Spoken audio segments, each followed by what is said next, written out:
அண்ணே, என்னமோ நீ சமைச்ச மாதிரி சொல்ற. அண்ணி தானே சமைச்சது. ஹலோ, அண்ணி சமைச்சாலும் அண்ணன் கூட இருந்து ஹெல்ப் பண்ணார்ல. சொல்லுண்ணே. டேய், நான் என்னடா ஹெல்ப் பண்ணேன்? செஞ்சு வச்ச அப்பளத்தான் அடுக்கி வச்சேன், அவ்வளவுதான். நாங்க அது கூட பண்ணல மாமா. நீங்க செய்யணும்னு நினைக்கிறதே சந்தோஷம்தான்.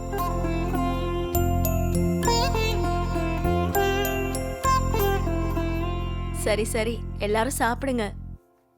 இப்படியே பேசிக்கிட்டு இருந்தா சமைச்சது ஆறி போயிடும்.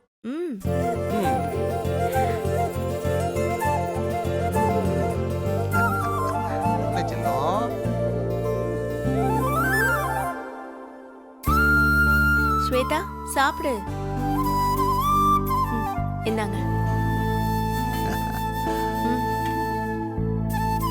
அக்கா, எல்லாரும் சாப்பிடட்டும்.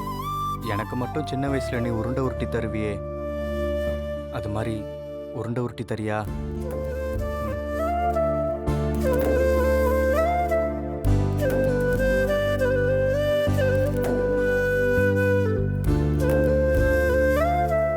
டேய், என்ன வயசாகுது? இப்ப போய் உருண்டை வேணுமாம்ல? ஒழுங்கா சாப்பிடுறா. அண்ணி, எனக்கும் உருண்டை சாதம் வேணும், ஆசையா இருக்கு.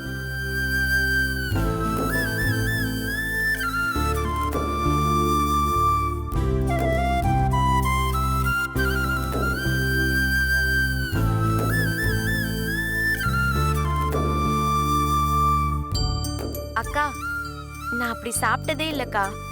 எங்க போனாலும் தட்டுல சாப்பாடு கிடைக்கும். இந்த ஸ்பெஷல் உருண்டை இங்க தானே கிடைக்கும். எனக்கும் ப்ளீஸ்க்கா.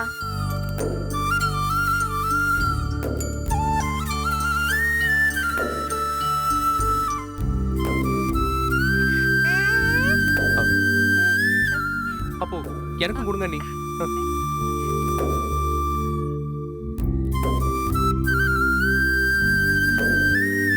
அப்ப எனக்கும்.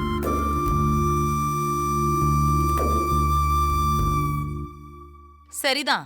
அப்போ எல்லா சாப்பாட்டையும் பாத்திரத்துல போட்டு ஆளுக்கு ஒரு கவலி கொடுக்க வேண்டியதுதான். ஏங்க, நீங்களாவது சாப்பிடுங்க. அம்மா எனக்கு கொடுப்பா. என்னடா முத்தழகு,